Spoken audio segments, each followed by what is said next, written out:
Hi friends. నమస్తే అందరికి. మనం గత కొద్ది రోజులుగా ఒక హిమగిరి గురువర్యులకు శిష్యుడైన యోగి స్వీయ కథ శ్రీ ఎం గారి గురించి తెలుసుకుంటున్నామండి. ఆయన యొక్క ఆధ్యాత్మిక యాత్ర, ఆయన యొక్క ఆధ్యాత్మిక జీవితంలో గురువులు ఎలా సహకరించారు, ఏ విధమైన ఆశీర్వాదాలు ఇచ్చారు, ఏ ఏ క్రియలు నేర్పారు ఆయన్ని ఉన్నతంగా ఇంకా ఎదగటానికి అనే విషయాలను మనం తెలుసుకుంటున్నాం. ఈరోజు శీర్షికన స్వస్థత పరమ గురువు దర్శనం. మరి ఈ శీర్షికలో భాగంగా దీని నుండి మనకి ఏ విషయాలను శ్రీ అమ్మగారు తెలియజేస్తున్నారో చూద్దామండి. Welcome to my channel Sunitha Garapati spirituality@1051. గురు బ్రహ్మ గురు విష్ణు గురుర్దేవో మహేశ్వర గురు సాక్షాత్ పరబ్రహ్మ తస్మై శ్రీ గురువే నమః. నన్ను కన్న నా తల్లిదండ్రుల పాదపద్మాలకి, నన్ను ఆధ్యాత్మిక మార్గంలో నడిపిస్తున్న నా గురుదేవులందరి పాదపద్మాలకి నా హృదయపూర్వక పాదాభివందనాలు. ఎందరో మహానుభావులు అందరికీ నా వందనాలు. ఆ మసాలా దోస ఉదంతో మనకి చెప్పారండి.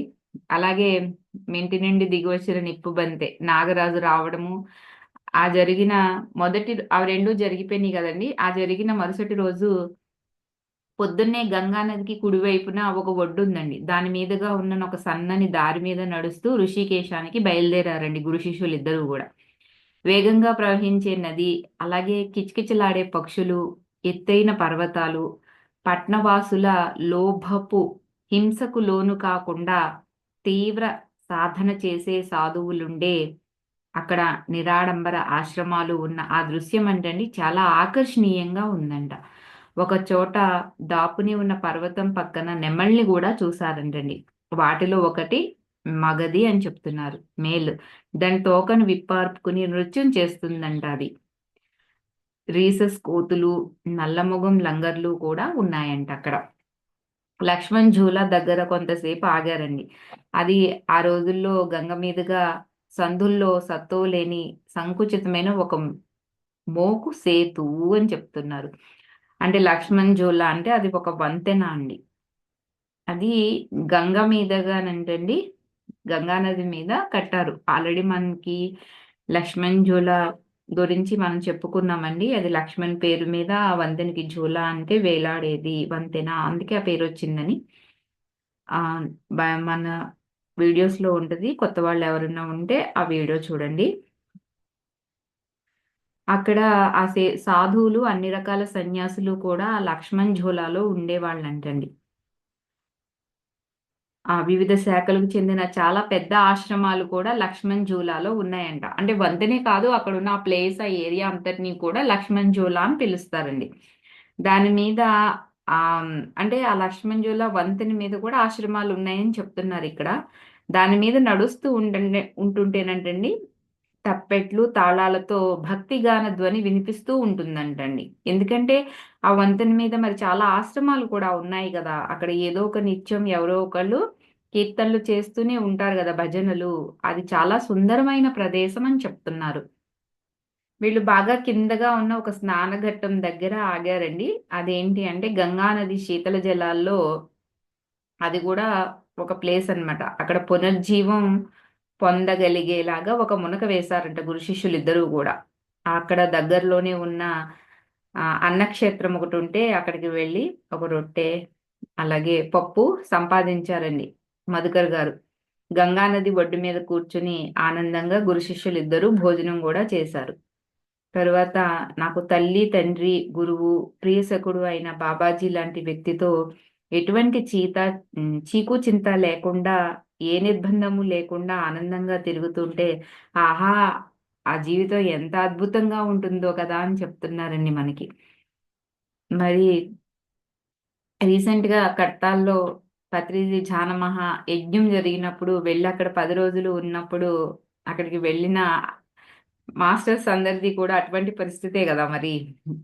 అది చెప్పడానికి వర్ణించలేము. అదెంతో అద్భుతంగా ఉంటుంది. అంతే అనుభవానికే వస్తుంది. అక్కడ ఒక పెద్ద రావి చెట్టు ఉంటే దాని నీడలో గురు శిష్యులిద్దరూ గూడా కొంతసేపు విశ్రాంతి తీసుకొని ప్రయాణాన్ని కొనసాగించారండి.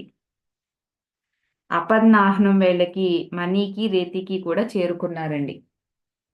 ఋషికేశం అంటే శ్రీ మధుకర్ గారికి చాలా ఇష్టమంట. ఆ ప్రదేశంలో ఏదో ఒక అద్భుత తత్వం ఉంది అని చెప్తున్నారండి. ఎందుకంటే ఈయన మొదటిసారి చూసినప్పుడే అభావం ఏర్పడిందంట. అప్పుడు ఈయన డివైన్ లైఫ్ సొసైటీలో కూడా ఉన్నారంటండి. మళ్ళీ తిరిగి అక్కడికి వచ్చినందుకు, అందుట్లోనూ ప్రియ బాబాజీతో సహా వచ్చినందుకు చాలా సంతోషంగా ఉంది అని చెప్తున్నారు. ఆయన గుండె ఎంతో ప్రశాంతత అయిందంటండి. ఆయన సన్నిధిలో ఆనందమగ్నమై ఉన్నాడంట శ్రీ మధుకర్ గారు. గంగకు ఒకవైపునేమో బద్రీనాథ్‌కు పోయే యాత్రావాక్యులమైన రోడ్డుందంటండి. ఆ రోడ్డుకి రెండో వైపు డివైన్ లైఫ్ సొసైటీ, అలాగే యోగ నికేతనాలు కూడా ఉన్నాయంట. ఇతర ఆశ్రమాల్లో చాలా మటుకు గంగా నదికి ఆవలి ఒడ్డునే ఉన్నాయి అని చెప్తున్నారు. వీళ్ళు నడిచే క్లిష్ట మార్గం అంటండి. అంటే కొంచెం కష్టమైన దారనమాట. ఆ మార్గం మమ్మల్ని రెండో వైపుకు తీసుకెళ్తుంది అని చెప్తున్నారు. గంగా ఒడ్డున పొడవునా కూడా మహాత్ముల ఆశ్రమాలున్నాయంట. కొంతమంది ఏకాంతంగా చిన్న చిన్న కుటీరాల్లో కూడా ఉంటూ ఉంటారంటండి. మరి కొందరైతే పెద్ద పెద్ద ఆశ్రమాల్లో సహవాసులుగా కూడా ఉంటారంట. కొందరు ఏకాంతంగా ఉంటే, మరి కొంతమందేమో ఈ ఒక గ్రూప్‌గా కూడా ఉంటారు సహవాసులు అంటే. బాబాజీ ఆహ్, ఈయన్ని చేరుకుని మౌని బాబా గుహ తీసుకువెళ్లారంటండి నేరుగా.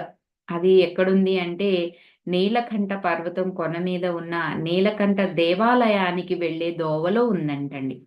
గంగ పక్కనే నడుస్తూ ఉంటే, ఈ రోజుకి ఏనుగులు తిరుగుతూ ఉంటే ఒక అడవికి మనం చేరుకుంటామని చెప్తున్నారండి. గంగ పక్కనే నడుస్తూ ఉంటే, ఇప్పటికి కూడా ఏనుగులు తిరుగుతూ ఉంటే ఒక అడవి ఉందంటండి. అక్కడికి వెళ్తారంట.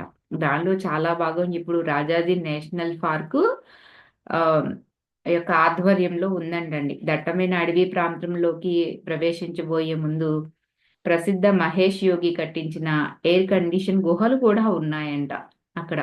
ఒక యోగా సాధనాన్ని స్వతంత్రంగా ఉపయోగించుకోవడాన్ని సాధ్యపరిచిన మొదటివాడు ఎవరు అంటే బహుశా మహేష్ యోగే అని చెప్తున్నారు. చూడండి. ఒక యోగ సాధనాన్ని స్వతంత్రంగా ఉపయోగించుకోవడానికి సాధ్యపరిచిన వాడంటండి.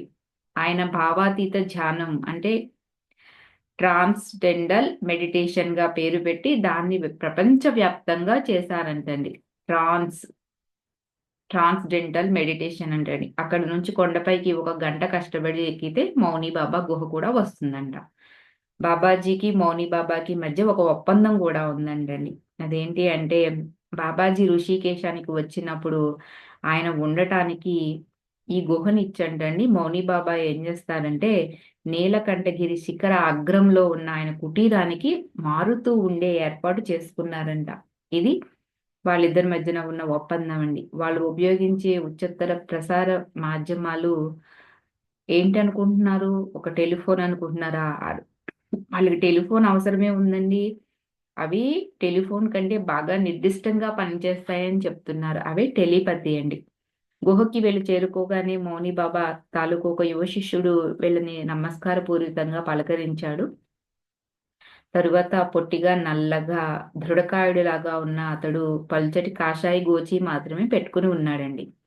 బెదురు పుట్టించే జుత్తేమో గుత్తులుగా ఉందంట. దట్టమైన గెడ్డము ఉన్న అతన్ని బాబాజీ గారు బేటా అని సంబోధించారండి. అంటే కుమారుడా అని. అతడు బాబాజీ పాదాలను తాకి ఆశీర్వాదాలు తీసుకున్నాడండి. అతనెవరంటే ఒక సనాతన సాధువు అంటండి. కనుక బాబాజీ అతనికి నమస్కరించమని శ్రీ మధుకర్ గారికి కూడా చెప్తారు. దానికి బదులుగా అతను నాకు బాబాజీకి శిష్యుడుగా మన్నించి తన మర్యాదను కూడా కనబరిచాడు అని చెప్తున్నారు. ఎప్పుడైతే మధుకర్ గారిని ఆహ్, నమస్కరించమన్నారో అప్పుడే ఈయన శిష్యుడు అన్న విషయం ఆయనకు తెలిసిందండి. విశాలమైన గుహద్వారంలో అప్పటికే ఒక ధుని కూడా వెలుగుతూ ఉందంట. ఉన్ని దుప్పట్లు పరిచిన 2 చెక్క బల్లలు కూడా వీళ్ళకి మంచాలుగా నిలిచాయంటండి. అక్కడ ఒక నీటి కుండ ఉందంట. అందుట్లో తాజా జలాలతో కూడా నింపారు అని చెప్తున్నారు. వీళ్ళిద్దరికీ చపాతీలు, పప్పు, కూరలు కూడా తెచ్చాను అని ఆ యువ సాధువు చెప్పాడంటండి. బాబా ఆ యువకుడి కోసం కొంత పటికి బెల్లం గూడా పంపించారంట. బాబా ఆజ్ఞానుసారంగా నేను పొద్దున్న, రాత్రి భోజనం చేస్తాను. కొన్ని రోజుల్లోనే మిమ్మల్ని చూడగలను అన్న ఆశను ఆయన వ్యక్తం చేశారంటండి. ఆయన మీకు తన ప్రణామాలు కూడా పంపారు. మీకు ఇంకా ఏమన్నా కావాలంటే నాకు తెలియజేయండి అని చెప్పి బాబాజీ యొక్క పాదాల మీద పడి సాగిలపడి నమస్కరించి ఆ యువ సాధువు వెళ్ళిపోయాడండి అక్కడి నుంచి. మిగతాది రేపు తెలుసుకుందాము. ఆ లైక్ చేయండి, షేర్ చేయండి, మీ విలువైన అభిప్రాయాలను కూడా తెలియచేయండి ఫ్రెండ్స్ అందరూ కూడా. మరి